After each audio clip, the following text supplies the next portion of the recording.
Okay. Okay, இயேசு கிறிஸ்துவின் நாமத்திலே நான் உங்கள் எல்லாரையும் மறுபடியும் வாழ்த்துகிறேன். இந்த நாளில் கூட நம்முடைய எபிரேயர் நிருபத்தினுடைய பைபிள் ஸ்டடி நம்ம தொடரக்கூடியதாக கர்த்தர் நமக்கு இந்த வாய்ப்பை கொடுத்திருக்கிறார். இந்த நாளிலே நாம் பார்க்க போகிற காரியம் மிக ஒரு முக்கியமான ஒரு பகுதியாக இருக்கிறபடினால இந்த 40 நிமிடங்கள் போதாது என்று நினைத்தேன். அதனால நம்ம இந்த 40 நிமிஷம் முடியும் போது என்னுடைய செய்தி முடியல, இந்த ஸ்டடி முடியல அப்படின்னா நம்ம டிஸ்கனெக்ட் பண்ணிட்டு திரும்ப ரீஜாயின் பண்ணி இந்த பைபிள் ஸ்டடியை நம்ம கண்டினியூ பண்ணுவோம். அங்கிள் சொல்லிட்டாங்க ஏற்கனவே. நான் வந்து முடிக்க போற நேரத்துல நம்ம ரீஜாயின் பண்ணுவோம் அப்படின்னு நான் சொன்னேன் அப்படின்னா நீங்க டிஸ்கனெக்ட் பண்ணிட்டு நம்ம திரும்ப இந்த ஜூம் மீட்டிங்கை ஆரம்பிச்சிடலாம். சரி, இந்த நிருபங்களை பத்தி நம்ம பார்க்கும்போது வழக்கமா நம்ம என்ன பார்ப்போம் அப்படின்னு கேட்டீங்கன்னா, ஒரு நிருபத்தினுடைய ஆரம்பத்துல ஒரு இன்ட்ரோடக்ஷன் இருக்கும். யாருக்கு எழுதியிருக்காங்க, அவங்கள பத்தி என்ன ஜெபம் பண்ணிருக்கிறாங்க, அவங்களுக்கு என்ன வாழ்த்துதல் சொல்லியிருக்கிறாங்க, இப்படிலாம் சில காரியங்களை எழுதி விட்டு அதுக்கப்புறம் ஒரு முக்கியமான ஒரு பகுதி வரும். அந்த பகுதியில என்ன பண்ணுவாங்க அப்படின்னா, பின்னால சொல்ல போகிற காரியங்களுக்கு, அதாவது பிராக்டிக்கலா என்னெல்லாம் செய்யணும் அப்படின்னு ஒரு அட்வைஸ் கொடுக்க போறாங்களோ அதற்கு தேவையான அந்த டாக்ட்ரினல் இல்லைன்னா நம்முடைய விசுவாசத்திற்குரிய போதனைகளை முதல்ல சொல்லியிருப்பாங்க. நம்ம எதன் அடிப்படையில பின்னால வரக்கூடிய பிராக்டிக்கல் திங்ஸ சொல்லியிருக்கிறாங்க அப்படிங்கிற அந்த முதல் பகுதி வரும். அதை வந்து வழக்கமா நம்ம டாக்ட்ரினல் செக்ஷன் அப்படின்னு சொல்லுவோம். எல்லா நிருபத்திலுமே பாத்தீங்கன்னா முதல் பகுதி அப்படிதான் இருக்கும். இரண்டாவது பகுதியில ரொம்ப பிராக்டிக்கலா பேசுவாங்க. அப்ப எல்லாம் அந்த நிருபம் எழுதும் போற ஸ்டைலே அப்படிதான் இருக்கும். அப்ப இந்த எபிரேயர் நிருபமும் அதற்கு விதிவிலக்கு இல்லை, அது இன்ட்ரோடக்ஷன் கிடையாது. ஆனா என்ன அப்படின்னு கேட்டீங்கன்னா, முதல் பகுதி, முதல் அதிகாரம் முதல் வசனத்துல இருந்து ஆரம்பித்து நம்ம இந்த 10வது அதிகாரம் 18வது வசனம் வரைக்கும் உள்ள பகுதியை வந்து இந்த டாக்ட்ரினல் செக்ஷன் இல்லைன்னா அந்த அடிப்படை போதனைகளின் பகுதி அப்படிங்கிற ஒரு காரியமாக பிரித்து விடலாம். 10வது வசனத்துல இருந்து அதுக்கு பின்னால உள்ள பகுதிகள் தான் பிராக்டிக்கல் அட்வைசஸ் இல்லைன்னா செயல்படுத்த வேண்டிய காரியங்கள் அப்படிங்கிற 2வது தலைப்புல நம்ம பார்க்கலாம். அப்ப இந்த 10வது அதிகாரத்தினுடைய நடுவுல இந்த பிரிவு வந்திருக்குது அப்படின்னு நம்ம எடுத்துக்கிட்டோம் அப்படின்னு கேட்டாச்சுன்னா, இது வரைக்கும் அவர் என்ன சொல்லிட்டு வந்தாரு அப்படிங்கிறத நம்ம யோசித்து பார்த்தோம்னா, முதல் அதிகாரத்துல இருந்து அவர் ஆரம்பிக்கிறாரு. ஆதி காலங்கள்ல எப்படி வெளிப்படுத்தப்பட்டது, இப்ப எப்படி வெளிப்படுத்தப்பட்டிருக்குது, தூதர்களை விட பழைய ஏற்பாட்டிலே அவர்கள் நம்பின ஒவ்வொருவரையும் விட, மோசையை விட, யோசுவாவை விட, ஆரோனை விட, பிரதான ஆசாரியர்களை விட, இந்த பலிகளை விட, அந்த பழைய உடன்படிக்கையை விட, எல்லாத்தை விட இது எப்படி better, how the new one, இந்த புதிய உடன்படிக்கையும் புதிய உடன்படிக்கையின் மத்தியஸ்தராகிய இயேசு கிறிஸ்துவும் எப்படி அதை விட விசேஷித்தவர்கள் அப்படிங்கறத ஸ்டெப் பை ஸ்டெப் சொல்லிக்கிட்டே வந்தார். அப்ப ஏன் அப்படி ஸ்டெப் பை ஸ்டெப் இவ்வளவு கதைகள் அவர் சொல்லிட்டு வந்தார் அப்படின்னு கேட்டாச்சுன்னா, ஒரு முக்கியமான ஒரு விஷயத்த அவர் சொல்ல வேண்டும். அதுக்கப்புறம் தான் அவர் வந்து சில பிராக்டிக்கல் அட்வைசஸ் கொடுக்க முடியும். அப்படின்னா ஒரு சரியான ஒரு கிரவுண்ட் அவர் ப்ரிப்பேர் பண்ணிட்டு வர்றாரு. ஆரம்பத்துல இருந்து ஸ்டெப் பை ஸ்டெப்பா ஒரு காரியத்தை அவர் நிலைநாட்டிட்டே வர்றாரு. நம்ம வந்து இந்த 7வது அதிகாரம் 8வது அதிகாரம் எல்லாம் படிக்கும் போது இந்த பிரதான ஆசாரியர்களுடைய அந்த முக்கியத்துவம், அந்த பலிகளினுடைய முக்கியத்துவம் எல்லாம் நம்ம பார்த்துட்டே வந்தோம். அந்த புதிய உடன்படிக்கையின் முக்கியத்துவம் எல்லாம் நம்ம பல விஷயங்களை பார்த்துட்டே வந்தோம். இப்ப என்ன பார்க்க போறோம் அப்படின்னு கேட்டாச்சுன்னா, 19வது வசனத்துல இருந்து ஆரம்பிச்சு ஒரு பிராக்டிக்கல் செக்ஷனுக்குள்ள நம்ம போக போறோம். அந்த பிராக்டிக்கல் செக்ஷனுக்குள்ள நம்ம போறதுக்கு முன்னால அவர் வந்து கடைசியாக சில காரியங்களை சொல்ல போகிறார். அப்போ எப்படி பார்க்கணும் அப்படின்னு கேட்டீங்க அப்படின்னு கேட்டாச்சுன்னா, ஒருவேளை இந்த 10வது அதிகாரம் 1வது வசனத்துல இருந்து 18வது வசனம் வரைக்கும் அவர் சொல்ல வேண்டிய விஷயங்களை அவர் நேரடியா சொல்லியிருந்தாரு அப்படின்னு கேட்டோம்னா அவங்களால ஏற்றுக்கொள்ள முடியாது. வழக்கமா என்ன சொல்லுவாங்க அப்படின்னா, இந்த தவளையை பிடிச்சி தண்ணிக்குள்ள போட்டீங்க அப்படின்னா, கொதிக்கிற தண்ணிக்குள்ள போட்டீங்கன்னா டக்குன்னு வெளியில ஜம்ப் பண்ணுவோம். அதை அந்த தண்ணிக்குள்ளே போட்டு அந்த தண்ணியை சூடாக்குனீங்கன்னா அது வெளியில குதிக்காது அப்படின்னு சொல்லுவாங்க. இப்ப என்னன்னு கேட்டீங்கன்னா, நம்ம போய் திடீர்னு ஒரு காரியத்தை ஒருவர் ஏற்றுக்கொள்ள முடியாத காரியத்தை அவர்கிட்ட போய் டக்குன்னு சொன்னீங்க அப்படின்னா முதல்ல அவங்க வந்து ரிஜெக்ட் பண்ணுவாங்க. அந்த ரிஜெக்ட் பண்ணாம இருக்கணும் அப்படின்னா அவங்களுக்கு தேவையான சில காரியங்கள்ல ஸ்டெப் பை ஸ்டெப் சொல்லிட்டு வரணும். அதைத்தான் இந்த எபிரேயருக்கு எழுதின நிருபத்துல 1வது அதிகாரத்துல இருந்து 9வது அதிகாரம் வரைக்கும் பல விஷயங்களை ஸ்டெப் பை ஸ்டெப் சொல்லி அவங்களுடைய மனதை தயார்படுத்தி இருக்கிறார். இப்ப இந்த 10வது அதிகாரத்துல கடைசியா சில காரியங்களை அவர் சொல்ல போறாரு. இந்த காரியம் தான் இந்த 9 அதிகாரத்தினுடைய மொத்த சொல்ல விரும்பின அந்த சம்மரி இல்லைன்னா முக்கியமான கருத்து அப்படின்னு கூட நம்ம எடுத்துக்கலாம். இதுக்கு அடுத்த ஸ்டெப்ல அவர் என்ன பண்ணுவாருன்னா, இதனுடைய அடிப்படையில நம்ம எப்படி நடந்து கொள்ள வேண்டும் அப்படிங்கிற ஒரு காரியம் வருது. அதைத்தான் நம்ம வந்து 19வது வசனத்துல இருந்து பார்க்க போறோம். அப்ப இந்த 1 முதல் 18 வசனங்கள்ல அவர் என்ன சொல்லுகிறார் அப்படிங்கிற அந்த காரியத்தை நம்ம பார்த்துட்டு அதுக்கு அடுத்தாப்புல நம்ம அடுத்த வாரத்துல போகும்போது அந்த 19வது அதிகாரத்தை இதனுடைய அடிப்படையில நம்முடைய நடத்தை எப்படி இருக்க வேண்டும் அப்படிங்கிறத பத்தி நம்ம பார்க்க போறோம். அப்படின்னா இந்த 1 முதல் 18 வசனங்களில் அவர் சொல்லி இருக்கிற காரியங்கள் மிக முக்கியமான ஒரு காரியங்களாக நம்ம வந்து இதை பார்க்க வேண்டும். சரி, அப்படின்னா இந்த பகுதியை ஒரு முறை நம்ம வாசித்து முடித்து விடலாம். வாசித்து விட்டு ஒவ்வொரு வசனத்துக்குள்ளேயே போய் என்னதான் சொல்ல வந்திருக்கிறாரு அப்படிங்கிற அந்த காரியத்தை நம்ம பார்த்துட்டோம் அப்படின்னா அடுத்த பைபிள் ஸ்டடிக்கு நம்முடைய மைண்டை இது வந்து ரெடி பண்ணிடும். சரி, நம்ம இப்ப வாசிக்கலாம். நீங்க ஸ்கிரீன்ல பாத்தீங்க அப்படின்னா சில இடங்கள்ல நான் வந்து அந்த வார்த்தைகளினுடைய கலரை மாத்திருப்பேன். சில இடங்கள்ல ஆங்கில வார்த்தையை பிராக்கெட்ல கொடுத்திருப்பேன். சில நேரங்கள்ல தமிழ்லயே உள்ள ஒரு கமெண்ட்டை சேர்த்திருப்பேன். அது எதுக்கு சேர்த்திருக்கிறேன் அப்படின்னு கேட்டாச்சுன்னா அதை நீங்க அப்படி நோட் பண்ணிட்டே வந்தீங்க அப்படின்னா நமக்கு பின்னால நம்ம அதை தியானிக்கும் போது பயனுள்ளதாக இருக்கும். நீங்க கொஞ்சம் அப்படி ஸ்கிரீனை பாத்தீங்கன்னா நல்லா இருக்கும் அப்படின்னு நான் யோசிக்கிறேன். நீங்க எல்லாரும் பாருங்க, நம்ம கொஞ்சம் ஸ்லோவாவே வாசிக்கிறேன். என்கிட்ட என்ன எழுதியிருக்குங்கிறது நம்ம சரியாக புரிந்து கொள்ள வேண்டும். சரியா? 9வது அதிகாரம் வரைக்கும் அவர் எழுதியிருக்கிற காரியங்களை இப்படி இருக்க என்று சொல்கிறார். அப்ப இதுக்கு முன்னால இருக்கிற காரியத்தெல்லாம் அவர் இப்படி சொல்லி முடிச்சுட்டு அவங்கள ப்ரிப்பேர் பண்ணிட்டாரு. இப்ப அவர் சொல்ல போகிற காரியத்துக்கு அவங்கள ப்ரிப்பேர் பண்ணிட்டாரு. இப்ப சொல்ல போகிற காரியத்தை அவர் ஆரம்பிக்கிறார். எப்படி ஆரம்பிக்கிறார்? இப்படி இருக்க நியாய பிரமாணமானது வரப்போகிற நன்மைகளின் பொருளாயிராமல் அவைகளின் நிழலாய் மாத்திரம் இருக்கிறபடியால் வருஷந்தோறும் இடைவிடாமல் செலுத்தப்பட்டு வருகிற ஒரே விதமான பலிகளினாலே அவைகளை செலுத்த வருகிறவர்களை ஒரு காலம் பூரணப்படுத்த மாட்டாது.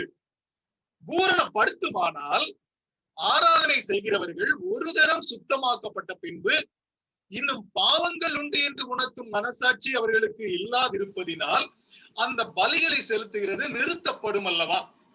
அப்படி நிறுத்தப்படாதபடியினால் பாவங்கள் உண்டென்று அவைகளினாலே வருஷந்தோறும் நினைவு கூறுதல் உண்டாயிருக்கிறது. அல்லாமலும் காளை, வெள்ளாட்டுக்கடா இவைகளுடைய ரத்தம் பாவங்களை நிவிர்த்தி செய்ய மாட்டாது. ஆகையால் அவர் உலகத்தில் பிரவேசிக்கும் போது பலியையும் காணிக்கையையும் நீர் விரும்பவில்லை, ஒரு சரீரத்தை எனக்கு ஆயத்தம் பண்ணினீர், சர்வாங்க தகன பலிகளும் பாவ நிவாரண பலிகளும் உமக்கு பிரியமானதல்ல என்றீர்.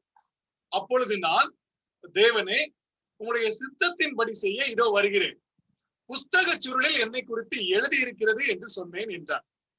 நியாய பிரமாணத்தின்படி செலுத்தப்பட்டு வருகிற பலிகளை குறித்து மேற்சொல்லியபடி பலியையும் காணிக்கையையும் சர்வாங்க தகன பலிகளையும் பாவ நிவாரண பலிகளையும் நீர் விரும்பவில்லை, அவைகள் உமக்கு பிரியமானதல்ல என்று சொன்ன பின்பு, தேவனே, உம்முடைய சித்தத்தின்படி செய்ய இதோ வருகிறேன் என்று சொன்னார்.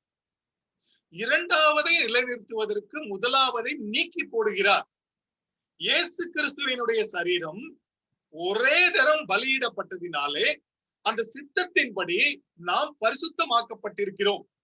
அன்றியும் எந்த ஆசாரியனும் நாடோறும் ஆராதனை செய்கிறவனாயும் பாவங்களை ஒரு காலம் நிவர்த்தி செய்யக்கூடாத ஒரே விதமான பலிகளை அநேகந்தரம் செலுத்தி வருகிறவனாயும் நிற்பான்.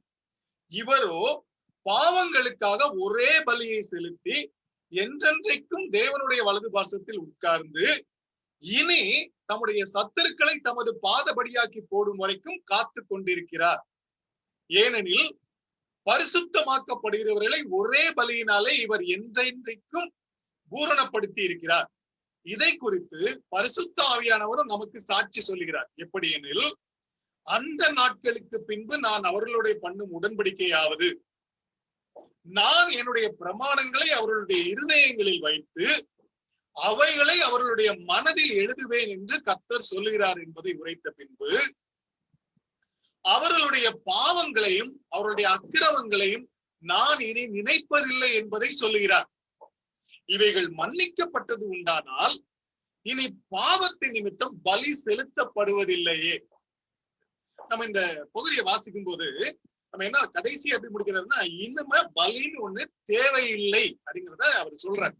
ஒருவேளை இத போய் முதல் ஸ்டேட்மெண்டா பாருங்க, பலினா இனிமே தேவையில்லை அப்படின்னு சொன்னா அந்த யூதர்களிடத்திலிருந்து இல்லைன்னா அந்த எபிரேயர்களிடத்திலிருந்து உடனே ஒரு எதிர்ப்பு வரும். தேவதூஷணம் சொல்லுகிறார் அப்படிங்கிற மாதிரி ஒரு கான்செப்டுக்குள்ள அவங்க வந்துருவாங்க. அப்ப ஏன் பலி செலுத்துவது தேவையில்லை அப்படிங்கிறத இவ்வளவு நாளும் அவர் சொல்லிட்டு வந்துட்டு இந்த பகுதியில அவர் மிக சுருக்கமாக சொல்லுகிறார். நமக்கு இந்த எபிரேயர் நிருபத்தினுடைய அந்த சூழ்நிலை தெரியும். என்னன்னு கேட்டாச்சுன்னா, அநேகர் கிறிஸ்துவை ஏற்றுக்கொண்டார்கள், இன்னும் கிறிஸ்துவை ஏற்றுக்கொள்ளாதவர்களும் அந்த அந்த சபையில இருக்கிறார்கள். இவங்களுக்கு சத்தியம் தெரியும். ஆனா இப்ப என்ன பிரச்சனை அப்படின்னா அவங்க ஒரு பெரிய ஒரு அப்போசிஷனை எதிர்கொண்டு கொண்டிருக்கிறார்கள். ஒரு பெரிய பிரச்சனை. நீங்க நம்ம பின்னால வர்ற வசனத்துல 10 அதிகாரத்துல உங்களுடைய உங்களுடைய எல்லா சொத்துக்களையும் நீங்க வந்து கொள்ளையிடப்படுவதற்கு கொடுத்தீர்கள். அப்ப என்ன அப்படின்னு கேட்டாச்சுன்னா அது ரொம்ப சந்தோஷமாக நீங்க விட்டு கொடுத்தீங்க அப்படின்னு சொல்றாரு. அப்போ ஒரு பெரிய பெர்சிக்யூஷன், ஒரு பெரிய நெருக்குதல், பிரச்சனை, ஒரு போராட்டம் அவர்களுக்கு வந்துச்சு. இந்த போராட்டம் எல்லாம் வந்த உடனே அவங்க என்ன யோசிக்கிறாங்க அப்படின்னா நம்ம இந்த யூத மதத்தினுடைய அந்த காரியங்களை நம்ம பின்பற்றாததுனால தானே நமக்கு இந்த பிரச்சனைகள் எல்லாம் வருது. நம்ம அதை பின்பற்றிட்டா என்ன, இதை நம்ம விட்டணும் அப்படின்னு கூட சொல்லாட்டா கூட நம்ம அதைகளையும் செய்து விட்டால் என்ன அப்படிங்கிற ஒரு எண்ணத்துக்குள்ளதான் அவங்க வர்றாங்க. அப்படிப்பட்ட சூழ்நிலையில தான் இந்த காரியங்களை அவர் எழுதுறாரு. அப்ப என்ன அப்படின்னு கேட்டாச்சுன்னா இவங்க பின்னால மறுபடியுமாக இந்த யூத பாரம்பரியத்துக்குள்ள போனாங்கன்னா அங்க முக்கியமான விஷயங்கள் தேவாலயம், அங்கே ஆசாரியர்கள், அங்கே செலுத்துகிற பலி. இதுதான் அந்த நியாய பிரமாணத்தினுடைய அடிப்படை. இது கூட சேர்ந்ததுதான் மாத பிறப்புகள், இன்னும் ஒவ்வொரு பண்டிகைகள், இதுகள் எல்லாமே இதோட சேர்ந்தவைகள். இவைகள் எல்லாம் இவங்க ஆசரிச்சுட்டாங்கன்னா அவங்களை யாரும் ஏன்னு கேட்க மாட்டாங்க. ஆனா இதை வேண்டாம்னு இவங்க சொல்றதுனாலதான் இவங்களுக்கு பிரச்சனை. ஏன் காம்ப்ரமைஸ் பண்ணக்கூடாது, ஏன் அவங்க கூட ஒத்து போய்விடக் கூடாது என்கிற எண்ணம் இவர்களுக்குள்ள வரும்போது இங்க ஒரு முக்கியமான ஒரு விஷயத்தை இவர் சொல்றாரு. இந்த இனிம பாவத்து நிமித்தம் பலி செலுத்தப்பட வேண்டிய அவசியம் இல்ல, அதனால நீங்க வந்து என்ன பண்ணக்கூடாது, என்ன பண்ணணும் அப்படிங்கிறதுதான் அடுத்த செக்ஷன்ல நம்ம பார்க்க போகிறோம். அப்படின்னா இப்போது இந்த செக்ஷனை நம்ம பார்க்கலாம். இது ஒரு முக்கியமான செக்ஷன். இப்படி இருக்க நியாய பிரமாணமானது வரப்போகிற நன்மைகளின் பொருளாய் இராமல் அவைகளின் நிழலாய் மாத்திரம் இருக்கிறபடியால், இந்த பொருள் அப்படின்னு சொல்லும் போது அதான் அந்த ரியாலிட்டி. எது வரப்போகிற நன்மைகள், உண்மையான நன்மைகளோ அது வந்து அந்த ரியாலிட்டி. அதுக்கு இது வந்து நிழலா இருக்கிறது அப்படின்னு சொல்றாங்க. அப்ப என்ன கேட்டாச்சுன்னா இது வந்து நாட் த ரியாலிட்டி, ஒரு பொருள் இல்ல. நமக்கு நல்லா தெரியும் ஒரு பொருள் இருந்துச்சு அப்படின்னா அதை நீங்க வெளிச்சத்துல வைக்கும் போது அதுக்கு அடுத்த பக்கத்துல ஒரு நிழல் விழும். இந்த நிழல் தான் இந்த நியாயப்பிரமாணம். அப்ப நீங்க நிழலை மட்டும் பாத்தீங்க அப்படின்னா நீங்க அந்த பொருளை பார்க்கவே இல்லை அப்படிங்கறத அதுல நம்ம பாக்குறோம். அப்ப அங்க என்ன பாக்குறோம் அப்படின்னு கேட்டா அங்க வருஷந்தோறும், ஏன்னா வருஷத்துக்கு ஒரு முறைதான் அந்த மகா பரிசுத்த ஸ்தலத்துக்குள்ள அந்த பிரதான ஆசாரியன் போக முடியும். வருஷந்தோறும் இடைவிடாமல் செலுத்தப்பட்டு வருகிற, அப்ப வந்து அவங்க வந்து செலுத்தாம இருக்க முடியாது, வருஷந்தோறும் செலுத்தணும். என்ன செலுத்துறாங்க, ஒரே விதமான பலி, அதே பலியை தான் அவங்க ரிப்பீட் பண்றாங்க. ஆனா என்ன நடக்குதுன்னு கேட்டா அந்த பலி செலுத்துறவங்கள அது வந்து பூரணப்படுத்தவில்லை அப்படின்னு சொல்லியிருக்கு. இதான் அது முக்கியமான ஒரு காரியம். அப்ப பூரணப்படுத்தலைங்கிறத நீங்க எப்படி சொல்லுவீங்க அப்படின்னா அடுத்த வசனத்துல அதை எக்ஸ்பிளைன் பண்ண போறாரு. அப்ப இந்த வசனத்துல நம்ம என்ன பாக்குறோம் அப்படின்னு கேட்டாச்சுன்னா நியாய பிரமாணம் வந்து பொருள் அல்ல. அதாவது அந்த அந்த இம்பார்ட்டன்ட், அந்த கோர் இல்ல அந்த வேல்யூபிள் அந்த திங் வந்து நியாய பிரமாணம் இல்ல. நியாய பிரமாணம் என்னன்னு கேட்டாச்சுன்னா அது வந்து ஒரு நிழல், இல்லைன்னா இங்கிலீஷ்ல சொன்னா ஷேடோ. சரியா? அப்ப நீங்க இந்த ஷேடோ அப்படிங்கறத பத்தி நீங்க யோசிச்சு பாத்தீங்கன்னா எப்படி இருக்கும் அப்படின்னு கேட்டீங்கன்னா இந்த ஷேடோவை பத்தி நீங்க அப்படி யோசிச்சு பாத்தீங்க அப்படின்னா ஷேடோ எப்படி இருக்கும்னு கேட்டீங்க அப்படிங்கிறது ஒரு அவுட்லைன் தான் அங்க இருக்கும். என்னுடைய ஷேடோவை நான் திரும்பி பார்த்தா அதுல என்னுடைய கண்ணு, மூக்கு, வாயெல்லாம் தெரியாது. ஒருவேளை அது அந்த அவுட்லைன்ல கவர் பண்ணக்கூடியதா நான் நின்னா ஒருவேளை என்னுடைய மூக்கெல்லாம் அதுல தெரியலாம், இல்லைன்னா தெரியாது. அப்ப என்ன தெரியும்னா ஒரு பெரிய அவுட்லைன் தெரியும். அதுல கலர்ஃபுல்லா ஏதாவது தெரியுமா அப்படின்னு கேட்டீங்கன்னா அப்படிலாம் எதுவுமே தெரியாது. ஆனா என்ன தெரியும்னா ஒரு ஷேடோ இருக்கும். சரியா? இந்த ஷேடோ என்ன பண்ணும் அப்படின்னு கேட்டீங்க அப்படின்னு கேட்டாச்சுன்னா எங்கேயாவது ஒரு இடத்துல நீங்க ஒருவருடைய நிழல் விழுகிறதை நீங்கள் பார்த்தால் அங்க அவர் இருக்காரு அப்படிங்கிறது அர்த்தம். அப்போ ஒரு ஷேடோ என்ன சொல்லுது அப்படின்னு கேட்டாச்சுன்னா அந்த ஷேடோ இருக்கணும்னா அதுக்கு முன்னால வந்து ஒரு ரியல் அந்த எக்ஸிஸ்டன்ஸ் ஆஃப் த சப்ஸ்டன்ஸ், அந்த உண்மையான பொருள் இருந்தா தான் அந்த ஷேடோ விழும். அப்ப நம்மளே பாத்துக்குவோம், அப்படியே ஒரு நிழல் விழுந்துச்சுன்னா அங்க யாரோ வர்றாங்க, ஏதோ ஒண்ணு அங்க இருக்குது அப்படிங்கிறது நமக்கு தெரியும். அப்ப நியாயப்பிரமாணம் வந்து ஒரு ஷேடோ. எதுக்கு ஷேடோனா பின்னால வரப்போகிற நன்மை. பின்னால ஒரு நன்மை வருது, அந்த நன்மையை நம்ம இன்னும் பார்க்கல, ஆனா அந்த நன்மைக்கு ஒரு ஷேடோ விழுது. அந்த ஷேடோ தான் எது அப்படின்னு கேட்டீங்க அப்படின்னு கேட்டாச்சுன்னா இந்த நியாயப்பிரமாணம். அப்ப நியாயப்பிரமாணம் என்ன சொல்லுது அப்படின்னு கேட்டாச்சுன்னா தான் ஒரு நன்மை இருக்கிறது, வரப்போகிறது அப்படின்னு சொல்லுது. ஓகே. அப்ப அந்த ஷேடோ என்ன அப்படின்னு கேட்டாச்சுன்னா ஷேடோவை பாக்குற வரைக்கும் நமக்கு என்ன தெரியும் அப்படின்னு கேட்டாச்சுன்னா அங்க ஏதோ ஒண்ணு இருக்குது அப்படின்னு நமக்கு தெரியும். சரி, அங்க ஒண்ணு இருக்குது. இப்ப நமக்கு என்ன தெரியுது அப்படின்னு கேட்டாச்சுன்னா ஷேடோ தான் தெரியுது. இந்த ஷேடோ என்ன அப்படின்னு கேட்டாச்சுன்னா அவங்க வருஷந்தோறும் செலுத்தி வருகிற பலி. இதான் அந்த ஷேடோ இன்க்ளூட் பண்ணிருக்குது. அதை செலுத்த வர்றாங்க, அவங்க செலுத்துறாங்க அப்படின்னு என்னன்னா ஒரு ஷேடோ பிஹேவியர் அங்க நடக்குது. அது வந்து யாரையும் பூரணப்படுத்தாது அப்படின்னு சொல்லியிருக்கு. நம்ம ஏற்கனவே இந்த பூரணப்படுத்துதல் என்ன அப்படின்னு இந்த எபிரேயர் நிருபத்தினுடைய அந்த சூழல்ல பார்த்தோம் அப்படின்னு கேட்டாச்சுன்னா, தேவனோடு உள்ள ஐக்கியம் ஒருவருக்கு கிடைப்பதை தான் பூரணப்படுத்துவது அப்படின்னு நம்ம சொல்லுவோம். ஒருவேளை நம்ம ஏதேனுக்கு போனோம் அப்படின்னா, பாவம் உள்ளே வந்த போது தேவனுக்கும் மனிதனுக்கும் இருந்த அந்த உறவு, அந்த ஐக்கியம் அது கட்டாயிடுச்சு. அது பழையபடி அது ஏற்படுத்தப்படுமானால் அது பூரணப்படுத்துதல், இல்லைன்னா அந்த பெர்ஃபெக்ஷன், இல்லைன்னா கம்ப்ளீஷன் அப்படின்னு சொல்லலாம். அத இந்த பலிகள் ஏற்படுத்தவில்லை. அது ஒரு நாள் அது ஏற்படுத்த முடியாது அப்படின்னு சொல்றாங்க. சரியா? சோ அப்போ நெவர் பெர்ஃபெக்ட் வொர்ஷிப்பர். ஒரு காலம் அது செய்ய முடியாது, செய்யாது. ஏன்னா அதுக்கு செய்ய முடியாது. இதுதான் அப்போ அந்த பலிகளை செலுத்துறதுனால அவங்க தேவனுடைய சமூகத்துக்குள்ள வர முடியாது. ஏன்னா பலியை செலுத்திட்டு அந்த பிரதான ஆசிரியர் மகாபரிசுத்தத்தை விட்டு உடனே வெளியில வந்துடுறாரு. அடுத்த வருஷம் அவர் திரும்ப உள்ள போவார். யாராவது தேவனிடத்துல நெருங்க முடியுமானா நெருங்கவே முடியாது. ஏன் நெருங்க முடியாதுன்னா, இந்த பாவம் இன்னும் அங்கதான் இருக்குது. இந்த பாவம் இன்னும் போகவில்லை. அப்ப தேவனோடு கூட உள்ள இந்த ஐக்கியம் அங்கே இருக்க முடியாது அப்படின்னு சொல்லுது. ஆனா அந்த ஷேடோ என்ன சொல்லுது அப்படின்னு கேட்டாச்சுன்னா, நன்மை இருக்குது, நன்மை இருக்குது. இது ஒரு அடையாளம். இது என்ன பண்ணும் அப்படின்னு கேட்டாச்சுன்னா, பின்னால வரும்போது எல்லாம் சரியாயிரும் அப்படின்னு சொல்லுது. இப்போ நம்ம கேட்டோம், பூரணப்படுத்தாதுன்னு இவர் சொல்றாரு அப்படின்னா, எதை வச்சு இது பூரணப்படுத்தவில்லை, படுத்தாது அப்படின்னு சொல்றாருன்னா, அது 2வது வசனத்துல அவர் சொல்றாரு. ஒருவேளை அது பூரணப்படுத்துமானால் அப்படின்னா, அந்த தேவனோட ஐக்கியத்தை உண்டாக்கி விடுமானால். எப்ப ஐக்கியம் உண்டாகும்? பாவத்தை எடுத்துச்சுன்னா, பாவத்தை ரிமூவ் பண்ணிட்டேன்னா மனிதனுக்கும் தேவனுக்கும் உள்ள ஐக்கியம் வந்துடும். ஏன்னா இந்த பாவம் தான் நடுவுல நிக்குது. அந்த பாவம் இல்லாமல் போய்விட்டால் என்ன நடக்கும் அப்படின்னு கேட்டாச்சுன்னா, அந்த ஆராதனை செய்கிறவர்கள் அப்படின்னா அந்த பலி கொடுக்கிறவர்கள், இல்லைன்னா அந்த அந்த சடங்குகளை செய்கிறவர்கள் சுத்தமாக்கப்பட்டு விட்டார்கள் என்று சொல்லி அர்த்தம். அப்ப சுத்தமாக்கப்பட்டு விட்டார்கள்னா அவங்களுக்கு என்ன இருக்காது அப்படின்னா, இந்த கில்ட்டி கான்சியஸ் அப்படின்னு சொல்லுவோம்ல, அந்த குற்ற மனசாட்சி, பாவங்கள் என்று உணர்த்தும், பாவங்கள் உண்டு என்று உணர்த்தும் மனசாட்சி அவங்களுக்கு இருக்காது. எப்போ? சுத்தப்படுத்தின பிறகு அங்க கரை இருக்காது.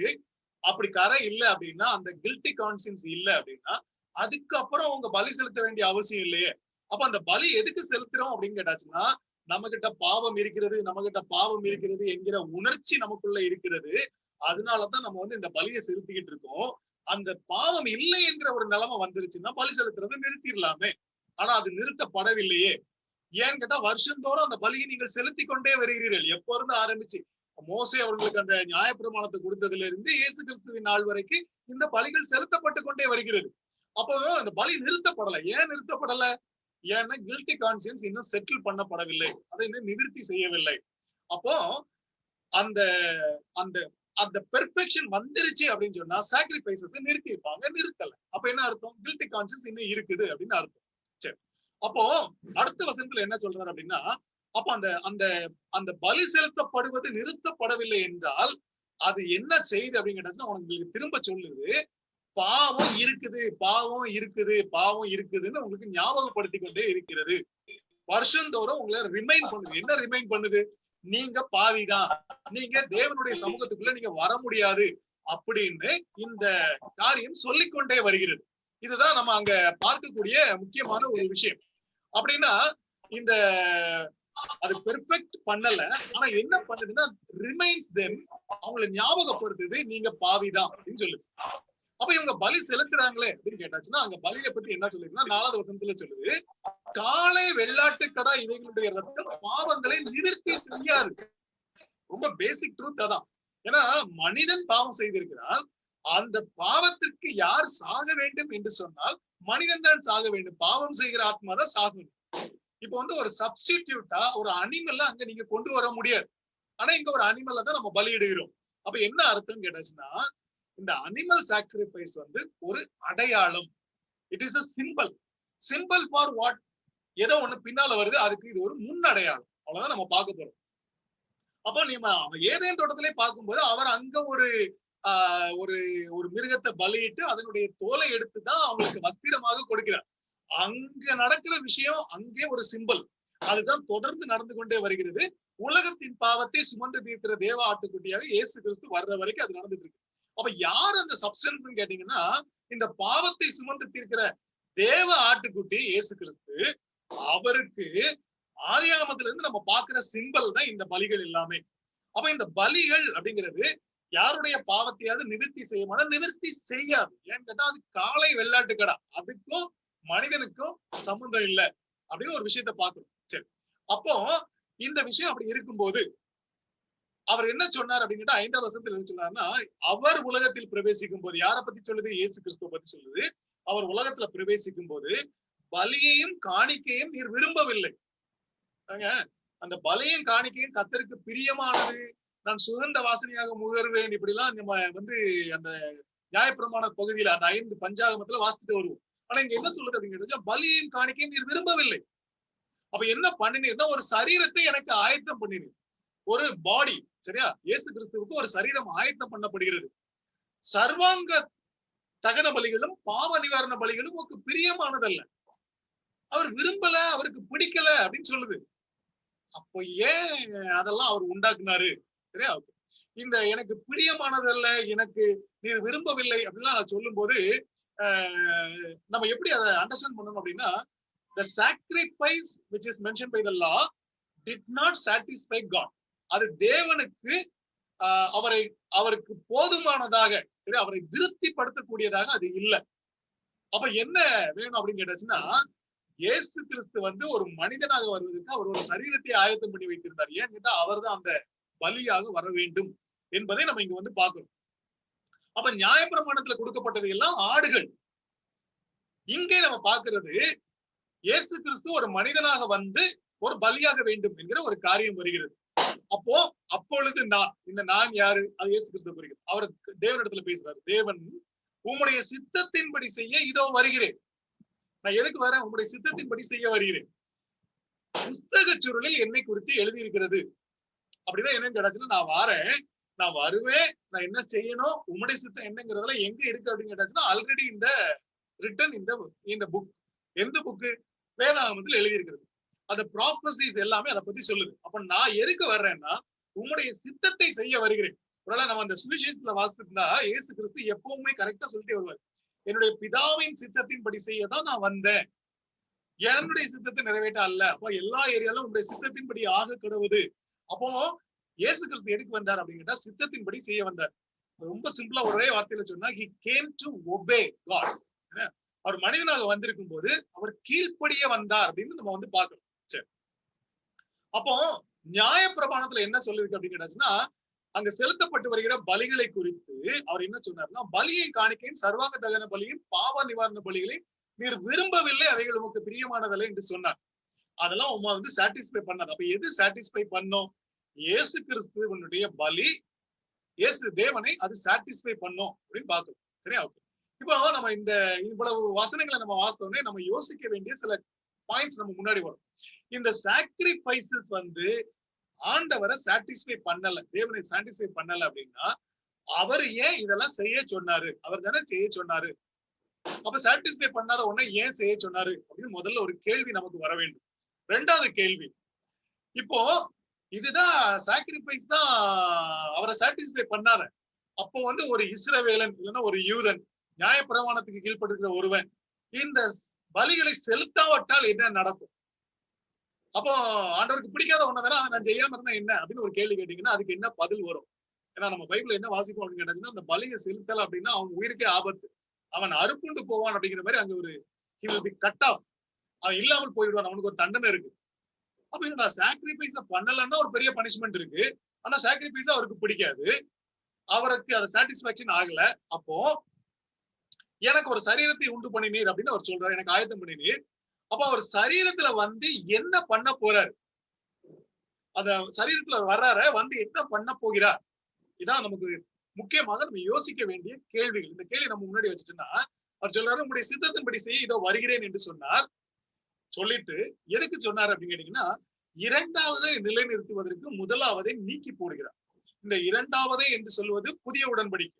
இந்த புதிய உடன்படிக்கையை எஃபெக்ட்ல கொண்டு வர்றதுக்கு, செயல்பாட்டில் கொண்டு வருவதற்கு முதல் உடன்படிக்கையை அவர் என்ன பண்ணணும் அப்படின்னு கேட்டாச்சுன்னா, he has to remove it. அது இனிமே இருக்கக்கூடாது அப்படிங்கிறது ஒரு முக்கியமான ஒரு காரியம். சோ அது அப்ப இயேசு கிறிஸ்து சரீரத்துல வரும்போது என்ன பண்றாரு அப்படின்னு கேட்டாச்சுன்னா, இதுவரைக்கும் நீங்கள் நிழலாக செய்து வந்த நியாய பிரமாணத்தை நான் எடுத்து விடுகிறேன், இப்போது இந்த ரியாலிட்டியாக நான் வந்துட்டேன். இதுதான் அப்ப இயேசு கிறிஸ்து வருகிறார் என்பதுதான் இந்த புதிய உடன்படிக்கையினுடைய முக்கியமான ஒரு காரியம். அப்ப பழைய உடன்படிக்கை ஒரு நிழலாக இருந்தது. இந்த சப்ஸ்டன்ஸ் இல்லைன்னா இந்த பொருள் வந்ததுக்கு அப்புறம் நிழலுக்கு தேவையில்லை. இது வரைக்கும் நம்ம நிழலை பார்த்து ஓகே நிழல் இருக்கு இருக்கு அப்படின்னு பார்த்துட்டு இருக்கோம். இப்போ இந்த பொருளை கண்ணுக்கு முன்னாடி வந்ததுக்கு அப்புறம் நிழலை பார்த்து அது இருக்குன்னு சொல்ல வேண்டியதில்லை. பொருளை பார்த்தே பொருள் இருக்குன்னு சொல்லிட்டு போயிடலாம். அப்ப ரெண்டாவது வந்துருச்சு. அப்ப முதல்ல இருக்கிறத அவர் ரிமூவ் பண்ணிடுறாரு. ரெண்டும் ஒரே நேரத்துல அங்க இருக்க போறது இல்லை அப்படின்னு என்ன அர்த்தம்னா, நானும் பலியானதுக்கு அப்புறமும் நீங்க இன்னும் ஆட்டுக்கடாவை பலி செலுத்திக்கிட்டே இருக்கணும்னு ஒரு அவசியம் இல்லை. அதுதான் அந்த அந்த காரியத்துல அவர் சொல்றாரு. அப்ப இயேசு கிறிஸ்துவினுடைய சரீரம் ஒரே தரம் பலியிடப்பட்டதினாலே, அப்போ ஒரு சரீரத்தை எனக்கு ஆயத்தப்படுத்தினீங்கன்னா எதுக்கு அப்படின்னா, அந்த சரீரத்துக்கு ஒரு பர்பஸ் என்னன்னு கேட்டா, it needs to be sacrificed. ஏன் சாக்ரிஃபைஸ் பண்ணணும்? அதுதான் அவருடைய சித்தம். அந்த சித்தம் இயேசு கிறிஸ்துவினுடைய சரீரத்தை பலியிடுகிற அந்த சித்தத்தின்படிதான் நம்ம பரிசுத்தமாக்கப்பட்டிருக்கிறோம். நம்ம ஏற்கனவே நம்ம பார்த்துட்டோம். இந்த காளை வெள்ளாட்டு கடாவினுடைய ரத்தம், அந்த சாம்பல் எல்லாமே ஒருத்தனை வெளிப்புறமாக சுத்தப்படுத்தும். அது செரிமோனியல் கிளீனிங். வெளிப்புறம் அப்படின்னு சொல்லும்போது அங்க சுத்தப்படுத்துதுங்கிறது ஒரு அடையாளம். இங்க என்னன்னு கேட்டாச்சுன்னா, இயேசு கிறிஸ்துவினுடைய சரீரம் பலியிடப்படும் போது நாம் பரிசுத்தமாக்கப்பட்டிருக்கிறோம். எப்படி? உள்ள இருந்து நம்ம பரிசுத்தமாக்கப்பட்டு விட்டோம். உள்ளும் புறமும் நாம் பரிசுத்தமாக்கப்பட்டு விட்டோம். அப்படின்னா அந்த இரண்டாவது வரப்போகிற நன்மை என்னன்னு கேட்டீங்கன்னா, வரப்போகிற நன்மை என்னன்னு கேட்டாச்சுன்னா, இந்த உண்மையான பரிசுத்தம். இதுக்கு முன்னாடி அடையாளமான பரிசுத்தம், இப்போ உண்மையான பரிசுத்தம். அது எப்போ வந்துச்சுன்னா, இயேசு கிறிஸ்துவினுடைய பலியின் மூலமாக நமக்கு கிடைத்திருக்கக்கூடிய அந்த நன்மை. இந்த நன்மை இன்டர்னல் ஹோலினஸ். இன்டர்னல் அப்படின்னு சொல்லுமா, அப்ப வெளியில எக்ஸ்டர்னல் ஆளுக்காரர்களும் இல்ல. இன்டர்னல் எக்ஸ்டர்னல் எல்லாம் ஹோல் பீயிங் நம்ம பரிசுத்தமாக்கப்பட்டு விட்டோம் என்று சொல்லி நம்ம இந்த வசனத்துல பார்க்கணும். அப்போ இயேசு கிறிஸ்துவினுடைய பாடி ஏன் சாக்ரிஃபைஸ் பண்ணப்பட்டுச்சு அப்படின்னு நம்ம கேட்டோம் அப்படின்னு கேட்டாச்சுன்னா, ஒரு விஷயம், அவர் தேவனுடைய சித்தத்தை செய்வதற்காக வந்தார். தேவனுடைய சித்தம் என்ன நீங்க கேட்டீங்க அப்படின்னா, அவர் உலக தோட்டத்திற்கு முன்பதாகவே அடிக்கப்பட்ட ஆட்டுக்குட்டி. இவர் தான் பரிசுத்தப்படுத்துவதற்காக நியமிக்கப்பட்டவர். அப்ப அது இடையில மாறிச்சுன்னா, இல்ல இடையில எல்லாம் மாறல. அடையாளத்துக்கு ஒண்ணு கொடுத்திருந்தாரு. இப்படி ஒண்ணு நடக்க போகுது, அது நடக்கும் போது நீங்க இதெல்லாம் அண்டர்ஸ்டாண்ட் பண்ணணுங்கிறத அங்க கொடுத்திருந்தாரு. ஒருவேளை நம்ம பழைய பாட்டுல படி திருப்பி பார்த்தோம் அப்படின்னா, எல்லாமே இயேசு கிறிஸ்துவுக்கு நேரம் அடையாளமா இருக்கும். அது அந்த என்ன சொல்றது, அந்த ஆசரிப்பு கூடாரமாக இருக்கட்டும், செலுத்தப்படுகிற பலிகளாக இருக்கட்டும், அங்க நடக்கிற பிரதான ஆசாரியனாக இருக்கட்டும், என்ன நடந்தாலும் எல்லாமே ஒரு வகையில் அது இயேசு கிறிஸ்துவை தான் காட்டிக்கொண்டே இருக்கிறது இவர்களுக்கு. அப்ப அவர் எதுக்கு வந்தார்னா, அவர் தேவனுடைய சித்தத்தை நிறைவேற்ற வந்தார், தன்னை பலியாக்க வந்தார். சரியா? ஓகே, சரி. அடுத்தது என்ன நடக்குதுன்னு பாத்தீங்கன்னா, இவர் தன்னை பலியாக்கும் போது இதுக்கு முன்னால இருந்த நிழலாக இருந்த பழைய காரியங்களை எல்லாத்தையும் இவர் என்ன பண்ணிடுறாருன்னா கேன்சல் பண்ணிடுறாரு. இனிமே அதுக்கு அவசியம் இல்லை. ஏன்னா அது அடையாளத்துக்கு தான் செய்யப்பட்டுச்சு. இப்பதான் ரியாலிட்டியே வந்துருச்சு. இனிமே அது தேவையில்லை அப்படிங்கிற ஒரு சூழ்நிலைக்கு வந்துருச்சு. சரி, இப்ப என்னன்னு கேட்டா, நம்ம ஆரம்பத்துல என்ன பண்றோம்னா, இந்த நியாயப்பிரமாணம் யாரையும் பூரணப்படுத்தாது அப்படின்னு பார்த்தோம். அப்படின்னா என்னன்னா, மனிதனை பரிசுத்தப்படுத்தாது. ஏன்னா பரிசுத்தம் இல்லாமல் தேவனிடத்துல சமூகத்துக்கு வர முடியாது. பரிசுத்தமா இருந்தாதான் தேவனை தரிசிக்க முடியும். இப்ப இந்த இயேசு கிறிஸ்துவினுடைய பலி என்ன பண்ணுதுன்னா, நம்மை பரிசுத்தப்படுத்தி விட்டது. இந்த பரிசுத்தமாகுதலினுடைய அடுத்த சைடு என்னன்னு பாத்தீங்க அப்படின்னா, நம்ம தேவனோடு கூட உள்ள ஐக்கியத்துக்குள்ள நம்ம வந்துட்டோம். இதுதான் பூரணப்படுத்துதல். பரிசுத்தமாக்குதலும் தேவனோடு உள்ள ஐக்கியமும் ஒண்ணுதான். பரிசுத்தம் இல்லாமல் தேவனை தரிசிக்க முடியாது. பரிசுத்தப்படுத்தப்பட்டவர்கள் தேவனோடு கூட ஐக்கியமா இருக்க முடியும். அப்ப அந்த காரியம்தான் இயேசு கிறிஸ்துவினுடைய சரீரம் பலியிடப்படுகிறதுனாலே நமக்கு கிடைக்கக்கூடிய காரியங்கள் அப்படின்னு நம்ம பார்க்கணும். சரி, இப்போ அப்படி கொஞ்சம் பின்னால போய் அந்த ஆசாரியர்களை பத்தி சொல்றாரு. இந்த ஆசாரியர்கள் என்ன பண்ணாங்க அப்படின்னு கேட்டா, ஒரே விதமான பலிகளை அநேக நேரம் செலுத்தி வருகிறார்கள். கண்டினியூஸா அவங்க செஞ்சுக்கிட்டே இருக்காங்க. ஆனா இந்த பலியை பத்தி என்ன சொல்லிருக்குன்னா, பாவங்களை ஒரு காலம் நிவர்த்தி செய்யக்கூடாத பலி. அது பாவத்தை நிவர்த்தி செய்யற பலியே கிடையாது. அது அடையாளம் தானே தவிர அது நிவர்த்தி செய்யவே செய்யாது. பாவங்களை ஒரு காலம் நிவர்த்தி செய்யக்கூடாத பலிய அநேக தரம் செலுத்தி வருகிறவனாக நிற்பான். நியாயப்பிரமாணம் இருக்கிற வரைக்கும் அந்த ஆக்ஷன், அந்த அந்த பாவ நிவாரணம் கம்ப்ளீட் ஆகவே இல்லை. அவன் செலுத்திக்கிட்டு நிக்கதான் செய்யணும். நம்ம இதை பத்தி ஏற்கனவே பார்த்துட்டோம். பழைய ஏற்பாட்டுல ஆசாரியனுக்கு உட்கார்றதுக்கு இடமே கிடையாது. ஏன் உட்கார முடியாது? ஏன்னு கேட்டா, நாள் முழுசும் அவன் பலி செலுத்தி கொண்டே இருக்க வேண்டும். நாள் முழுசும், வருஷம் முழுசும் அவன் செலுத்தி கொண்டே இருக்கணும். ஆனா இவரோ ஒரே ஒரு பலியை தான் செலுத்தினார். அந்த பலி இயேசு கிறிஸ்துவினுடைய சரீரம். ஒரே ஒரு பலியை செலுத்தி விட்டு என்ன பண்ணாரோ, தேவனுடைய வலதுபக்கத்துல உட்கார்ந்துட்டார். அப்ப என்ன அர்த்தம்? முடிஞ்சு போச்சு. ஒரே பலியில அந்த ஒர்க் கம்ப்ளீட்டட். எந்த ஒர்க்கு? இந்த பாவ நிவர்த்தி முடிந்து விட்டது. அங்க ஏன் முடியலன்னா, அது நிவர்த்தி செய்யல. அதனால அவங்க திரும்ப திரும்ப செலுத்திக்கிட்டே இருக்காங்க. அது எவ்வளவு செலுத்தினாலும் நிவர்த்தி செய்ய போறதும் இல்லை. ஏனென்றால் அது அடையாளம். இப்போ இங்க இவர் ஒரே ஒரு பலியை செலுத்தி விட்டு உட்கார்ந்துட்டார். ரைட். இந்த ஆக்ஷன் கம்ப்ளீட் ஆயிருச்சா, இந்த பாவ அந்த பூரணப்படுத்துதல் இல்லைன்னா பரிசுத்தப்படுத்துதல் அப்படிங்கிற ஒரு ஜாப் வந்து கம்ப்ளீட் ஆயிருச்சு, அங்க ஆகல. இப்ப ஆனதுக்கு அப்புறம் தான் அடுத்த ஒரு ஸ்டெப் இருக்குது. என்ன ஸ்டெப்னு கேட்டீங்க அப்படின்னு கேட்டீங்கன்னா, பழைய ஏற்பாட்டுல அந்த ஸ்டெப்பை பத்தி நம்ம பேசவே முடியாது. ஏன்னா முதல் ஸ்டெப்பே ஃபுல் ஆகல. அந்த பரிபூரணப்படுத்துதல் நடக்கல. இங்க பூரணப்படுத்துதல் நடந்துருச்சு. அப்ப அந்த பூரணப்படுத்துதல் நடந்த உடனே என்ன நடக்குதுன்னு பாத்தீங்கன்னா, சத்துருக்களை பத்தி பேசுறாங்க. இது அடுத்த ஸ்டெப். அப்ப வந்து பூரணப்படுத்துதல் வந்ததுக்கு அப்புறம் ஒரு முக்கியமான இன்னொரு வேலை இருக்குது. என்னன்னு கேட்டா, சத்துருக்களை பாதபடியாக்கி போட வேண்டும். இத வந்து பழைய ஏற்பாட்டுல நம்ம பார்க்கல. ஏன் பார்க்கல அப்படின்னு கேட்டா, பழைய ஏற்பாட்டுல தான் இந்த பூரணப்படுத்துதலே வரலையே, பரிசுத்தமாக்குதலே நடக்கலை, பாவ நிவிர்த்தியே உண்டாகலையே. அதனால நம்ம 2ஆம் ஸ்டெப்புக்கு வர மாட்டோம். இங்க வந்து 2ஆம் ஸ்டெப் பாக்குறோம். என்ன பாக்குறோம் அப்படின்னு கேட்டாச்சுன்னா, தம்முடைய சத்துருக்களை தமது பாதபடியாக்கி போடும் வரைக்கும் காத்து கொண்டு இருக்கிறார். இந்த ஸ்டெப்பை நம்ம நல்லா ரியலைஸ் பண்ணோம் அப்படின்னு கேட்டாச்சுன்னா, நம்முடைய சால்வேஷன்ல சாங்டிபிகேஷன் அப்படின்னு ஒண்ணு சொல்றோம். இங்க நம்ம பாவத்தை மேற்கொள்ளுகிறோம். நமக்கு எளிமையா இருக்கிற அந்த பாவத்தை நம்மள மேற்கொள்ள கத்தர் விட்டுருக்காரு. ரட்சிப்புக்கான வேலையெல்லாம் அவர் செஞ்சு முடிச்சிட்டாரு. சாங்டிபிகேஷன்ல அவர் ஹெல்ப் பண்றாரு நமக்கு. நம்மளும் ஆண்டவர் கூட சாங்டிபிகேஷன்ல ஒர்க் பண்ண வேண்டியது இருக்குது. அப்ப இயேசு கிறிஸ்துவினுடைய பலி என்ன செஞ்சிருக்கு அப்படின்னு கேட்டாச்சுன்னா, நியாயப்பிரமாணத்துல யோசிக்கவே செய்யாத, சொல்லவே படாத இன்னொரு லெவலுக்கு நம்மளை கொண்டு போயிருச்சு. எங்க போயிட்டோம்னா அடுத்த லெவலுக்கு வந்துட்டோம். எங்க அப்படின்னு கேட்டாச்சுன்னா, டெஸ்ட்ராயிங் த எனிமி. சரியா? சத்துருக்களை நிர்மூலமாக்கி பாதபடியாக்கி போடுகிற வேலைக்கு வந்துட்டோம். அப்ப அவங்க என்ன சொல்லிருக்கு அப்படின்னா, அப்ப இதுல என்ன பாக்குறோம்னா 14ஆம் வசனத்துல இப்படி வாசிக்கிறோம். ஏனெனில் பரிசுத்தமாக்கப்படுகிறவர்களை ஒரே பலியினாலே இவர் பூரணப்படுத்தி இருக்கிறார். அந்த பூரணப்படுத்தின பிறகுதான் இந்த எனிமியை பத்தியே பேச முடியும். அப்ப அவர் பூரணப்படுத்திட்டார். he has perfected forever. அப்ப என்ன அர்த்தம் கேட்டேன்னா, அங்க வந்து செஞ்ச பாவத்துக்கு வருஷந்தோறும் பலியிட்டே இருப்பாங்க. செய்ய போற பாவத்துக்கு எல்லாம் பலியிட முடியாது. ஆனா இங்க என்னன்னு கேட்டீங்கன்னா, பழைய பாவம் இல்ல இன்னும் நடக்க போகிற பாவம் எதுவா இருந்தாலும் சரி, எல்லா பாவத்துக்கும் ஒரே செட்டில்மெண்ட். ஒரு பலியில எல்லாத்தையும் அவர் செட்டில் பண்ணி நம்மளை பூரணப்படுத்தி இருக்கிறார். அப்ப இனிமே நான் செய்ய போகிற பாவம் என்ன தேவனை விட்டு பிரிக்குமா அப்படின்னு கேட்டா பிரிக்காது. ஆனா என்ன அப்படின்னு கேட்டாச்சுன்னா, நான் வந்து இந்த எனிமிய பாதபடியாக்கி போடுற காரியத்துல நான் இன்வால்வ் பண்ணிடுவேன். ஏன் பண்ணிடுவேன் அப்படின்னு கேட்டா, நான் பூரணப்படுத்தப்பட்டிருக்கிறேன். தேவனோடு எனக்கு ஐக்கியம் இருக்கிறது. அவர் ஒளியிலே நடக்கிறது போல நானும் ஒளியில நடப்பேன். இது இல்லைன்னா நான் இன்னும் பூரணப்படுத்தப்படவில்லை. அதான் அங்க வரக்கூடிய ஒரு காரியம். அப்போ இவர் எஞ்செந்தைக்கும் பூரணப்படுத்திட்டார். சரி, இதை எதை பேசிஸ்ல சொல்றீங்க அப்படின்னு கேட்டீங்கன்னா, அடுத்தப்ப சொல்றாரு, இதை குறித்து பரிசுத்த ஆவியானவர் நமக்கு சாட்சி சொல்கிறார். எதை குறித்து? நம்ம பூரணப்படுத்தப்பட்டு விட்டோம் அந்த ஒரு பலியினால. எப்படின்னு கேட்டா, அந்த பெர்ஃபெக்ஷன் என்ன அப்படின்னு நீங்க கேட்டீங்கன்னா, அந்த நாட்களுக்கு பின்பு, அதான் அந்த குறிப்பிட்ட டைம், அந்த புதிய உடன்படிக்கை எப்போ வருது அப்படிங்கிறது, நான் அவர்களுடைய பண்ணும் உடன்படிக்கையானது, நான் என்னுடைய பிரமாணங்களை அவருடைய இருதயங்களில் வைத்து அவைகளை அவருடைய மனதிலே எழுதுவேன். இதுதான் நம்ம வந்து எரேமியால வாசிக்கக்கூடிய, எசேக்கியேல் வாசிக்கக்கூடிய அந்த புதிய உடன்படிக்கையினுடைய சாரம். ஒருவேளை இதை இன்னொரு ஸ்டடியில நான் கவர் பண்ணியிருந்தேன். ஆதாம் அந்த முதல் ஸ்டேட்டஸ்ல பாவம் வர்றதுக்கு முன்னாடி தேவனுடைய பிரமாணம் அவருடைய இருதயங்களில எழுதப்பட்டிருந்ததுக்கு என்ன அர்த்தம் கேட்டாச்சுன்னா, அவன் வந்து பை ஹிஸ் ஓன் கேரக்டர் அவனுடைய அந்த காரியம் எப்படி இருந்துச்சு அப்படின்னு நீங்க யோசித்து பாத்தீங்கன்னா, ஓகே நம்முடைய டைம் முடிய போகுது. அது டிஸ்கனெக்ட் ஆகுறதுக்கு முன்னால நம்ம வந்து என்ன பண்ணலாம் அப்படின்னா, நம்ம கட் பண்ணிட்டு இந்த ஸ்கிரீன்ல இருந்து நம்ம திரும்பவும் நம்ம இணைந்து கொள்ளலாம். அது தன்னாலே கட் ஆயிரும் நினைக்கிறேன். ஏன்னா இன்னொரு 30 செகண்ட்ஸ் இருக்குது.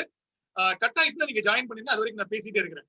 ஓகே, இந்த புதிய உடன்படிக்கை வரும்போது அவர் இருதயங்களில் எழுதுவேன்னு சொல்றாரு. அப்ப ஆதாமுக்கு என்னன்னா, இருதயத்துல எழுதப்பட்டிருந்துச்சு. அவனுக்கு தேவனுக்கு கீழ்ப்படிவது அவனுக்கு இயற்கையான சுபாவமாக இருந்தது. நம்முடைய சுபாவம் பாவம் செய்வதாக இருக்கிறது. அப்போ அவருடைய பிரமாணங்களை என்னுடைய இருதயங்களை எழுதுவேன்னு சொன்னா என்னுடைய சுபாவத்தை மாற்றி விட்டார். He changes my nature.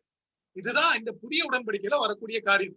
அப்போ அந்த தேவனோடு கூட எனக்கு இருக்கக்கூடிய இந்த ஐக்கியம் என்னவென்று சொல்லி நம்ம பார்க்கும்போது, இந்த ஐக்கியம் எதுவாக இருக்கிறது என்று சொன்னால், நான் தேவனுக்கு ஏற்ற அந்த கேரக்டருக்குள்ள நான் வந்துடுறேன் அப்படிங்கறத நம்ம வந்து பார்க்கிறோம். ஒருத்தர் ஜாயின் பண்ணல.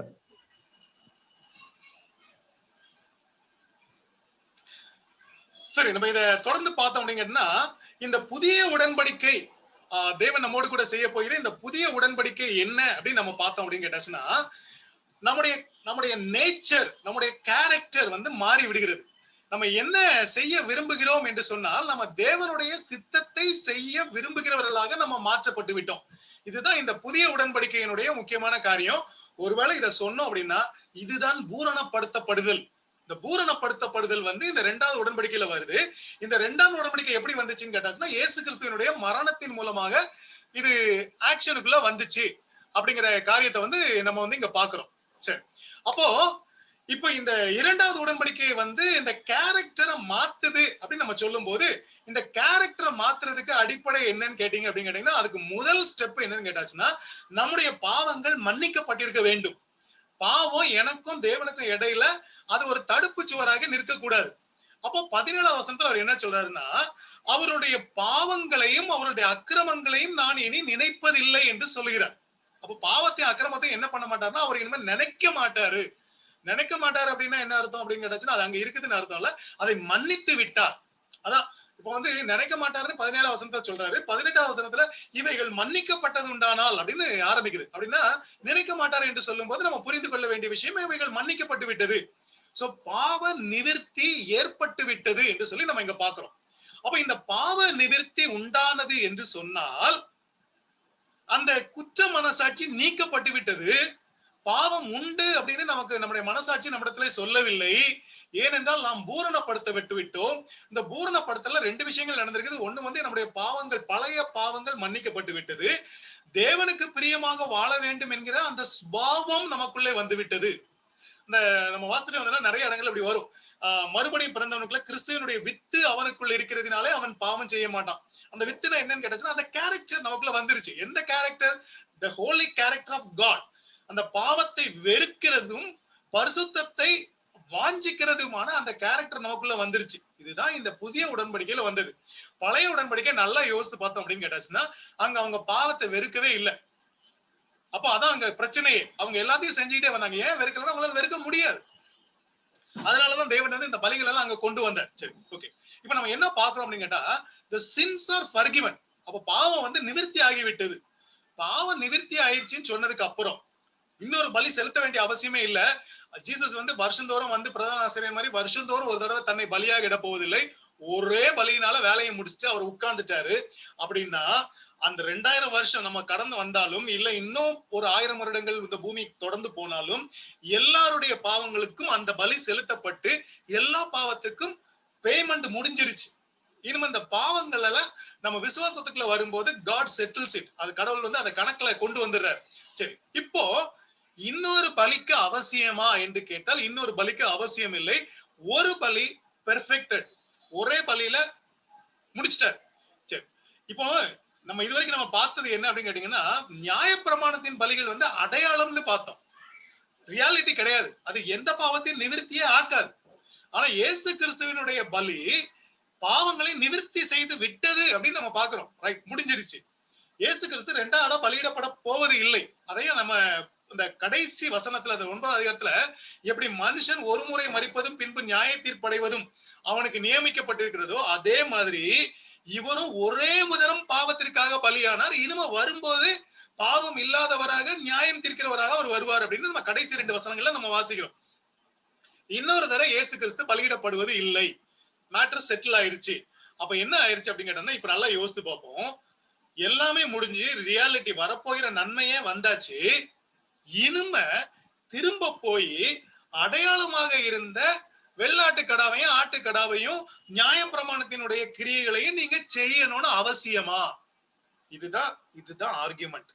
இந்த ஆர்கியூமெண்ட்டை கொண்டு வர்றதுக்கு தான் இந்த 9 அதிகாரங்களை பயன்படுத்தி 10வது அதிகாரத்துல இந்த ஆர்கியூமெண்ட்டை அவர் வைக்கிறார். பாவம் மன்னிக்கப்பட்டது உண்டானால் இனி பலிக்கு தேவையில்லை. அப்ப நீங்க வந்து யூத மார்க்கத்துக்கு நீங்க திரும்ப போய் இனிமையா பலி நீங்க செலுத்த போறீங்க, இது தேவையா? இல்ல அந்த பலியை நீங்க செலுத்த போறீங்கன்னா என்ன அர்த்தம்? அது என்ன அர்த்தம்ங்கறத நம்ம அடுத்த பகுதியில ஒரு பவர்ஃபுல் வசனத்தோட நம்ம பார்க்க போறோம். அதனால அதை பத்தி நான் இப்ப பேசல. ஆனா இந்த கேள்வி உங்க மனதில் வச்சுக்கோங்க. இப்போ நான் போய் திரும்ப பலி செலுத்த போனா அதுக்கு என்ன அர்த்தம்ங்கிறது அடுத்த பகுதியில வருது. சரி, இப்போ வந்து நம்ம இந்த படித்த காரியங்கள் அப்படி ஒரு சுருக்கமா 2 பாயிண்ட்ஸ்ல நம்ம கொண்டு வந்து முடித்திடலாம். இந்த எபிரேயர் 10:1-18 நம்ம சொல்லப்பட்டிருக்கிற காரியம் என்னன்னு கேட்டீங்கன்னா, ஏன் இனிமே பலிகளும் நியாயப்பிரமாணங்களும் சடங்குகளும் தேவையில்லை, அதுதான் அங்க சொல்லப்பட்டிருக்குது. இதத்தான் அவர் சொல்ல வந்தார். எபிரேயர் நிருபத்தினுடைய முக்கியமான விஷயமே, இனிமே உங்களுக்கு நியாயப்பிரமாணத்தின்படியான பலிகளும் சடங்குகளும் தேவையில்லை அப்படின்னு அவர் சொல்லணும். இதை டைரக்டா சொன்னா அந்த ஸ்தேவான் மேல கல்லெறிஞ்ச மாதிரி இவங்க எரிவாங்க.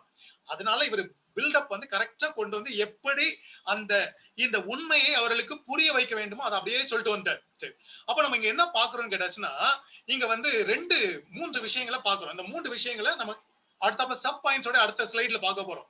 முதல் விஷயம் என்னன்னு கேட்டாச்சுன்னா, இந்த இன்எஃபெக்டிவ்னஸ் ஆஃப் த அனிமல் சாக்ரிஃபைஸ். அப்போ வந்து அனிமல் சாக்ரிஃபைஸ் வந்து எஃபெக்டிவ் கிடையாது. எதிர்பார்த்த பயனை தராத மிருக பலிகள். அப்ப இந்த ஆட்டுக்கடாக்களையும் வெள்ளாட்டுகளையும் பலியிட்டது வந்து பாவ நிவர்த்தியை உண்டாக்கல, யாரையும் பூரணப்படுத்தவில்லை. அதுதான் முதல் பாயிண்ட். அது ஏன் அப்படிங்கறத நம்ம பார்ப்போம். ரெண்டாவது, கிறிஸ்துவினுடைய பலி வந்து எஃபெக்டிவ். அதுதான் நமக்கு என்ன நன்மை வர வேண்டுமோ அந்த நன்மையை கொண்டு வந்து விட்டது. எதிர்பார்த்த பயனை தந்து விட்ட கிறிஸ்துவின் பலி. இதான் ரெண்டாவது விஷயம் சொன்னது. மூணாவது விஷயம், அனிமல் சாக்ரிஃபைஸ் வந்து தரல, கிறிஸ்துவனுடைய சாக்ரிஃபைஸ் தந்துருச்சு. இனிமே எதுக்கு உனக்கு பலி? முடிஞ்சு போச்சு. அப்ப இனிமே no rituals and no sacrifice is needed. இனிமே நீங்க பலி செலுத்த வேண்டாம். இதைத்தான் அவர் அந்த ஆர்குமெண்ட்ல சொல்லியிருக்காரு. இந்த 3 காரியங்களை தான் இந்த 1 முதல் 18 வசனங்களிலே இந்த நிருபத்தை எழுதியவர் சொல்றாரு. சரி, ஏன் அந்த மிருக பலிகள் தேவையில்லை, மிருகங்களை இன்னும் பலியிட வேண்டியதில்லை அப்படின்னு நீங்க கேட்டீங்க அப்படிங்கிறாச்சுன்னா, இந்த மிருக பலியை பத்தி ஒரு 3 விஷயத்துல அது இன்எஃபெக்டிவ் அப்படிங்கிறத நம்ம வந்து பார்க்க போறோம். சரி, சோ இந்த மிருக பலியினுடைய இன்எஃபெக்டிவ்னஸ் என்ன அப்படின்னு நீங்க பாத்தீங்க அப்படின்னு கேட்டாச்சுன்னா, முதல் காரியம் என்ன பாக்குறோம் அப்படின்னா, they couldn't bring access to God. தேவனோடு கூட உள்ள ஐக்கியத்தை மனிதனுக்கு அது ஏற்படுத்தவே இல்லை. மனுஷன் எப்பவுமே திரைக்கு வெளியில பரிசுத்த ஸ்தலத்துக்கு வெளியில தான் நின்றுட்டு இருந்தானே தவிர தேவன் இருக்கிற பரிசுத்த ஸ்தலத்துக்குள்ள இந்த மிருக பலி அவனை கொண்டு போகவில்லை. அப்படின்னா மிருக பலி வந்து தேவனோடுக்குள்ள ஐக்கியத்தை ஏற்படுத்தினதா என்று சொன்னால் ஏற்படுத்தவே இல்லை. அப்ப இட் டிட்ன்ட் பெர்ஃபெக்ட், அதான் சொல்றோம். அதனால செய்ய முடியாது. ஏன்னா அது பாவத்தை நிவர்த்தி செய்யவில்லை, ஒரு அடையாளமா தான் இருந்துச்சே தவிர நிவர்த்தி செய்யல. அதான் முதல் பாயிண்ட். ரெண்டாவது, ஏன் தேவனோட ஐக்கியம் வரல அப்படின்னு கேட்டீங்கன்னா, அதான் நம்ம ரெண்டாவது பாயிண்ட்ல பாக்குறோம். அது வந்து பாவத்தை நிவர்த்தி செய்யல. பாவம் அங்கதான் இருக்கு. அப்ப பாவத்தோடு கூட மனிதன் தேவனுடைய பரிசுத்த ஸ்தலத்துக்குள்ள வர முடியாது. அதனால அவன் வரல. அப்ப பாவத்தை அது ரிமூவ் பண்ணல. அப்ப பாவத்தை ரிமூவ் பண்ணல, அது என்ன பண்ணுச்சு, என்னதான் பண்ணுச்சு அப்படின்னு ஒரு கேள்வி கேட்டீங்கன்னா, டெம்பரவரிலி கவர்ட். அந்த பாவத்தை அப்படி டெம்பரவரியா அப்படி மூடிக்கிட்டு. எதுக்கு மூடிச்சுன்னு கேட்டனா, தேவனுடைய பார்வையில் தேவனை கோபப்படுத்தி அவருடைய ஜட்ஜ்மெண்ட்டை வாங்காம டெம்பரவரியா போஸ்ட்போன் பண்ணுது. அது நம்ம பாவியா தான் இருக்கிறோம். அந்த பாவத்துக்கு மேல ஒரு சின்ன கவர் போட்டு தேவனுடைய பார்வையில அவருடைய கோபத்துல இருந்து நம்ம தப்பிக்கிறதுக்கு அது உதவி செஞ்சுச்சு. அதனால ஏற்கனவே ஒரு கேள்வி உண்டாக்குனேன். ஒருவன் பலியை செலுத்தாதிருந்தால், பழைய ஏற்பாட்டுல நியாயப்பிரமாணத்துக்கு கீழ்பட்டிருக்கிற காலத்துல அவன் பலியை செலுத்தாம இருந்தா அவனுக்கு என்ன நடக்கும்னா, he will be cut off. ஏன்னா அந்த டெம்பரவரி கவரிங் இஸ் நெசசரி. அந்த டெம்பரவரி கவரிங் என்ன சொல்லுது அப்படின்னு கேட்டாச்சுன்னா, எனக்கு நன்மை வரப்போகிறது என்று சொல்லி நான் விசுவாசிக்கிறேன் என்பதுதான் அது அதன் மூலமாக சொல்லப்படுகிற அடையாளம். அந்த விசுவாசமே எனக்கு இல்ல, நான் பாவியா தான் உங்க முன்னால நிப்பேன்னு சொன்னா தேவனுடைய கோபாக்கும் நம்ம மேல வந்துடும், ஜட்ஜ்மெண்ட் நம்ம மேல வந்துடும். அப்போ இந்த மிருக பலி என்ன நடந்துச்சு அப்படின்னு கேட்டா, அது பாவத்தை நீக்கல, ஆனா டெம்பரவரியா ஒரு கவரை கொடுத்துச்சு to protect us or save us from the judgment of God immediately. தேவன் வந்து நம்ம நியாயம் தீர்க்காதபடிக்கு நம்மை காத்து கொண்டது அப்படின்னு பார்க்கலாம். சரி, மூன்றாவது என்ன பார்க்கிறோம் அப்படின்னு கேட்டாச்சுன்னா, இந்த பலி என்ன பண்ணுச்சு அப்படின்னா, எக்ஸ்டர்னலா ஒரு பியூரிபிகேஷன், ஒரு பரிசுத்தத்தை உங்களுக்கு உண்டாச்சு. நம்ம என்ன பாக்குறோம்னா, வெளிப்புறமாக சடங்காச்சாரமாக அவர்களுக்கு ஒரு பரிசுத்தத்தை கொடுத்துச்சு. இந்த பரிசுத்தம் தான் அவங்கள ப்ரொடெக்ட் பண்ணுச்சு. ஒரே பாயிண்ட்ல எல்லாமே அடங்கி இருக்குது. ஐக்கியம் ஏன் கிடைக்கலன்னா அங்க பாவம் இருந்துச்சு. அப்ப பாவத்துக்கு என்ன ஆச்சுன்னா ஒரு சின்ன கவரை கொடுத்திருந்தாங்க. அந்த கவர் எதுக்குன்னு கேட்டாச்சுன்னா, வெளிப்புறமான ஒரு பரிசுத்தத்தை அவங்களுக்கு கொடுத்துச்சு. ஸ்டாண்டிங் பிஃபோர் காட், அவங்க தேவனுக்கு முன்பதாக நிக்க முடியும், அழிக்கப்படாமல் நிற்க முடியும். ஆனா உள்ளுக்குள்ள என்ன இருந்துச்சுன்னா, இருதயத்துல எந்த சுத்தமும் நடக்கல. அவங்க ஆட்டிடியூட் மாறல, அவங்க கேரக்டர் மாறல, எதுவுமே மாறல. ஆனா இந்த பலி என்ன பண்ணுச்சுன்னா, ஒரு டெம்பரவரி சொல்யூஷன் அவங்களுக்கு கொடுத்துச்சு. இந்த டெம்பரவரி சொல்யூஷன் அவங்க செஞ்சுக்கிட்டே வந்துட்டு இருந்தாங்க. சரியா, இதை ஏன் செஞ்சுக்கிட்டே வந்தாங்க அப்படின்னு பாத்தீங்கன்னா, இதுக்கு பின்னால ஒரு முடிவு வரும், ஆனா இப்போதைக்கு இது முடியல அப்படின்னு ஒரு அர்த்தம் அதுல இருக்குது. சரி, அப்போ இந்த மிருக பலி இப்படி இருந்துச்சுன்னா இதை ஏன் தேவன் வந்து சஜஸ்ட் பண்ணாரு? அப்ப அந்த அடையாளத்தை அவர் ஏன் கொடுத்தாரு அப்படின்னு கேட்டீங்க அப்படின்னு அதுக்கு சில ஃபங்க்ஷன்ஸ் இருக்குது. அது என்னன்னு கேட்டீங்கன்னா, ஒண்ணு, a shadow announce the coming of a salvation. So ஹேர்பிங்கர் அப்படின்னு சொல்லுவாங்க. அப்படின்னா பின்னால வரப்போகிற ஒன்றுக்கு முன்னறிவிப்பு. சரியா? ஓகே.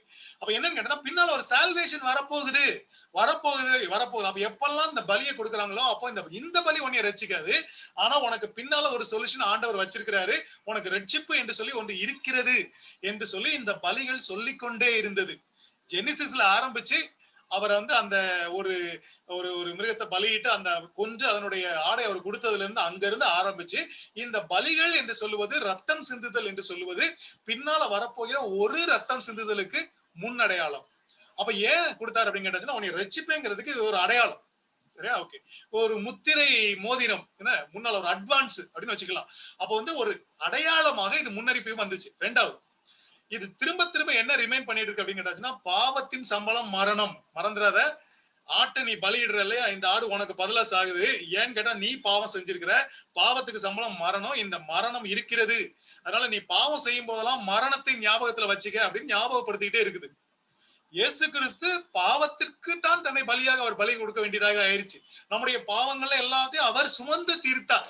அப்போ அந்த அந்த டெத் எதுக்கு அப்படின்னு கேட்டாச்சுன்னா, நம்ம அனுபவிக்க வேண்டிய மரணத்தை இயேசு கிறிஸ்து அனுபவித்தார். அப்ப இங்க என்ன அப்படின்னு கேட்டாச்சுன்னா, பாவத்தை காட் வந்து நம்ம கேர்லெஸ்ஸா விட மாட்டாருப்பா. பாவம் வந்து சாவுலதான் முடியணும், மறந்துடாத.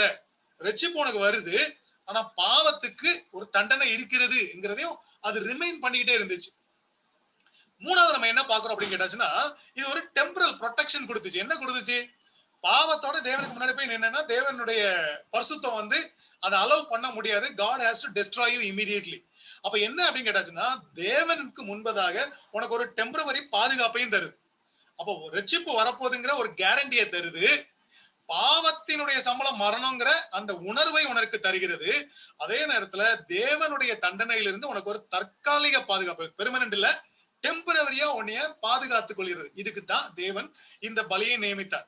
இப்போ நம்ம இன்னொரு கேள்விக்குள்ளாக நம்ம வர வேண்டும். ஓகே, அது என்ன கேள்வி அப்படின்னு கேட்டீங்கன்னா, இந்த பலிகளை தேவன் தானே நியமித்தாரு. அப்ப ஏன் அவர் வந்து நான் வெறுக்கிறேன், இந்த பலிகள் எனக்கு பிரியமானவைகள் எல்லாம் ஏன் சொன்னாரு அப்படின்னு கேட்டீங்கன்னா, இயேசு தேவன் வந்து இதை நியமிக்கும் போது அவர் என்ன விரும்பினார்னா, இந்த 3 ஃபங்க்ஷன்ஸ் நம்ம இப்ப பார்த்தோம் இல்லையா, இந்த 3 ஃபங்க்ஷன்ஸ் இதை அவங்க ஞாபகத்தில் வைக்க வேண்டும். எனக்கு ரட்சிப்பு வரப்போகிறது என்ற விசுவாசமும், பாவத்தினுடைய பிரைஸ் எவ்வளவு காஸ்ட்லி, பாவத்தை செஞ்சு அது எவ்வளவு பெரிய பின்விளைவு உண்டாக்குங்கிற அந்த உணர்வும், இந்த டெம்பரவரியா பாதுகாக்கப்பட வேண்டிய விஷயமும் இருக்குதுங்கிறத அவங்க கண்ணுல வைத்திருக்கணும்.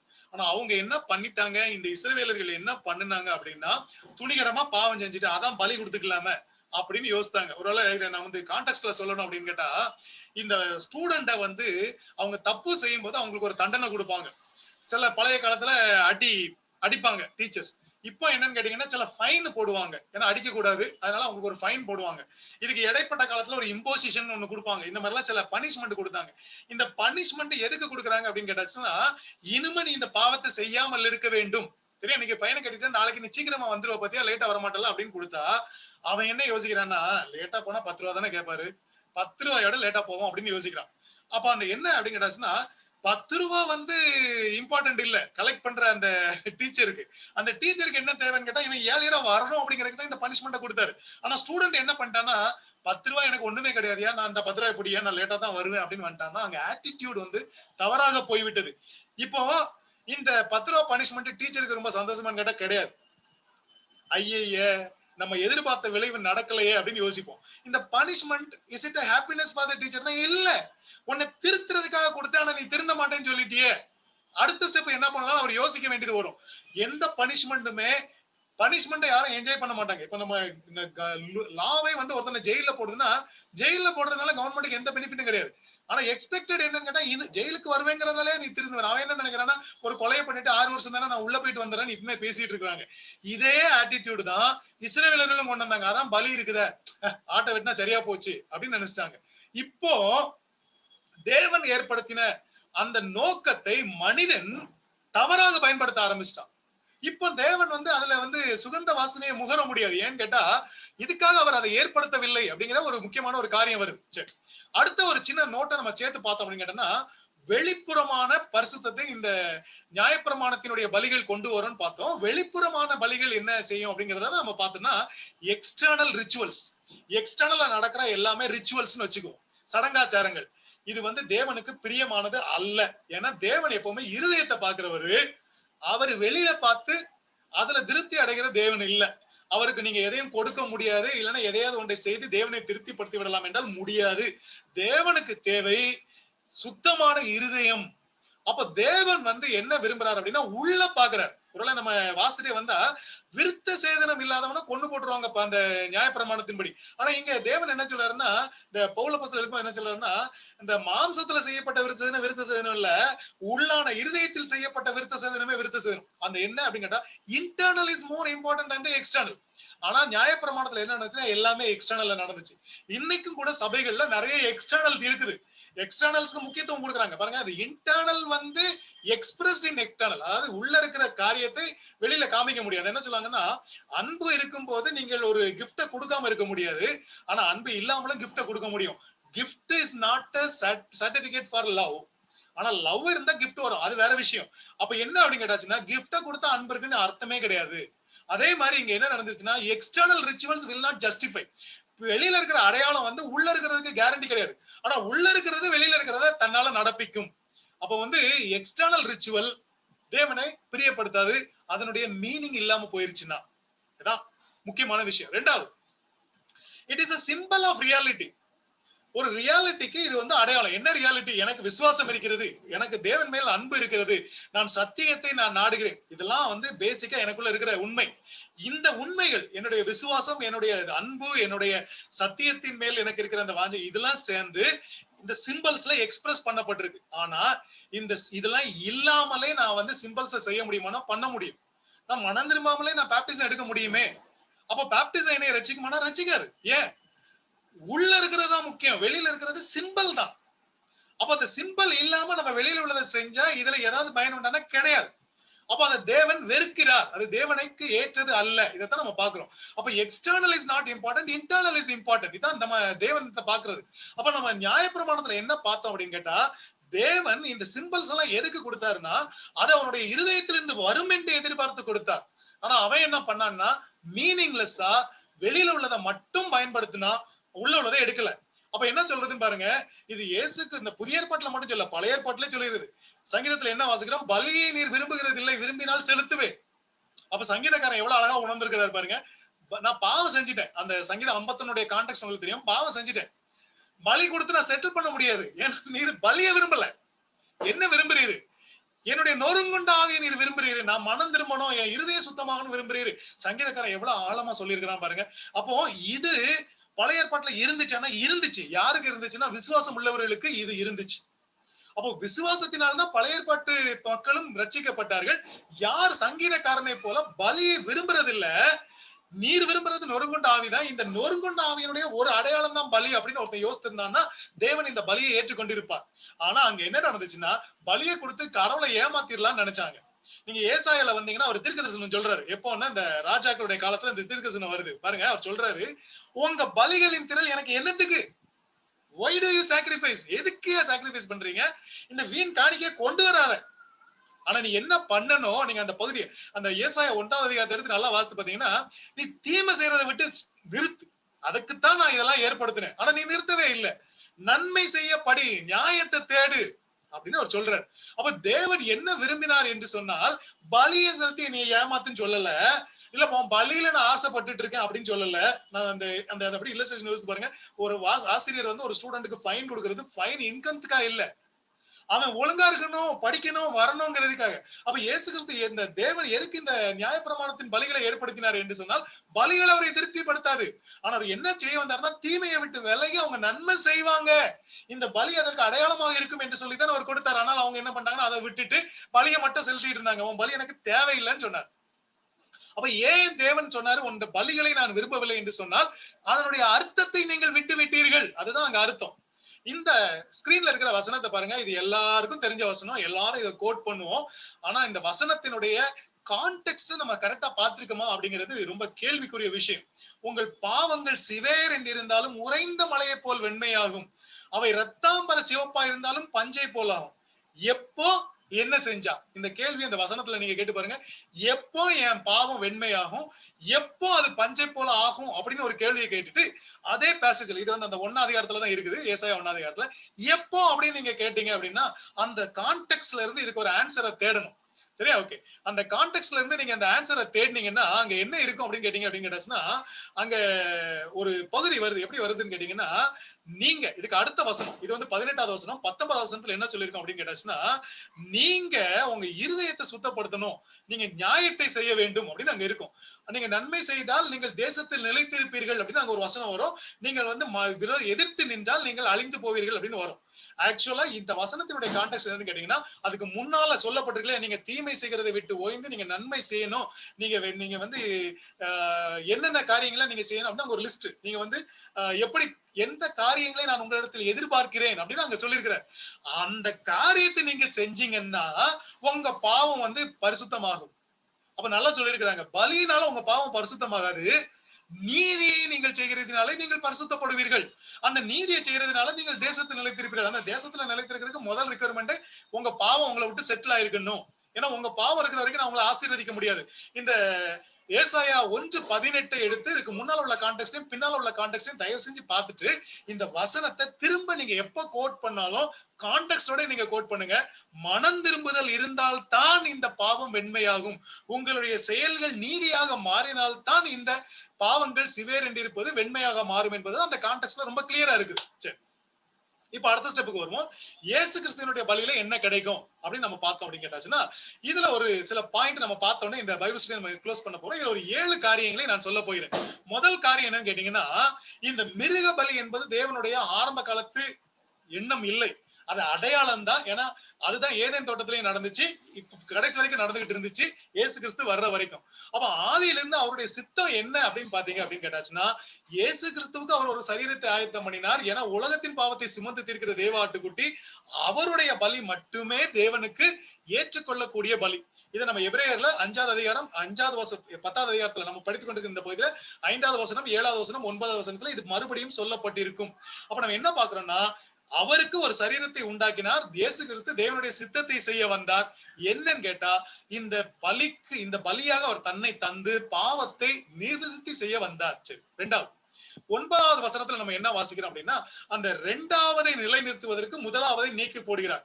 இயேசு கிறிஸ்துடைய பலி வந்த உடனே என்ன நடந்துச்சுன்னு கேட்டா, நியாய பிரமாணத்தினுடைய ரிக்வயர்மெண்ட்ஸ், அது மனிதர்களுக்கு மேல சுமையாக இருந்த இந்த நியாய பிரமாணம் நீக்கி போடப்பட்டது. இன்னும் பலி செலுத்த வேண்டியதில்லை, மாச பிரபுகளை நீங்கள் ஆசரிக்க வேண்டியதில்லை. பாருங்க, இந்த நியாயப்பிரமாணத்தை பத்தி பேசும்போது ஏற்கனவே பார்த்திருக்கோம். தேவனுடைய பரிசுத்தத்தை நிலைநிறுத்துகிற கேரக்டர்ஸ வேண்டாம்னு சொல்லல. கொலை செய்யாதிருப்பாயாக, தாயும் தகப்பனையும் நீ மதிக்கணும்னு ஹானர் யுவர் பேரண்ட்ஸ், இதெல்லாம் அவர் நிறுத்தவே இல்லை. இச்சியாதிருப்பாக, இதெல்லாம் அவர் எடுத்து போடல. எதை எடுத்து போட்டார்? இந்த சடங்குகளை எல்லாம் அவர் எடுத்து போட்டார். இன்னும் பலி தேவையில்லை. ஏன்னா உன் பாவத்துக்கு உண்மையான பலி கொடுக்கப்பட்டு விட்டது. அப்ப முதல் ரிக்வயர்மெண்ட்ஸ் எல்லாம் ரிமூவ் பண்ணிட்டு இப்ப 2வது நிலைநிறுத்தி விட்டார். இது வந்து வாக்கு தத்தங்களை நிலைநிறுத்தி விட்டார். 3வது, இந்த அனிமல் சாக்ரிஃபைஸ் எப்பவுமே யாரையும் பரிசுத்தப்படுத்தல. அவங்க பாவங்கள் மூடப்பட்டு அவங்க தேவனுக்கு முன்பாக டெம்பரவரியா காப்பாற்றப்பட்டாங்களே ஒழிய பரிசுத்தமாக்கப்படவில்லை. ஆனால் இயேசு கிறிஸ்துவின் ரத்தம் சகல பாவங்களை நீக்கி நம்மை சுத்திகரிக்கிறது. டிக்ளரேஷன். இப்போ நான் வந்து ஏதோ மூடப்பட்ட பாவத்தை சுமக்கிறவன் அல்ல. நான் பாவமற்றவனாக பரிசுத்தமாக தேவனுக்கு முன்பதாக நிற்க முடியும். இந்த பரிசுத்தத்தை எனக்கு தந்தது. சரி, அது என்னை பரிசுத்தப்படுத்திக் கொண்டே இருக்கிறது. என்னுடைய பாவங்களையும் அக்கிரமங்களையும் அவர் நினைக்கவே மாட்டார். அது வந்து அக்கௌண்ட்ல இருந்து ரிமூவ் ஆயிருச்சு. இப்போ என் அக்கௌண்ட்ல பாவமே இல்ல. இட் ரிமூவ் சின். அங்க ரிமூவ், பாவத்தை எடுக்க முடியாது, பரிசுத்தப்படுத்த முடியாது. இங்க பாவம் நீக்கப்பட்டது, பரிசுத்தம் வந்தது.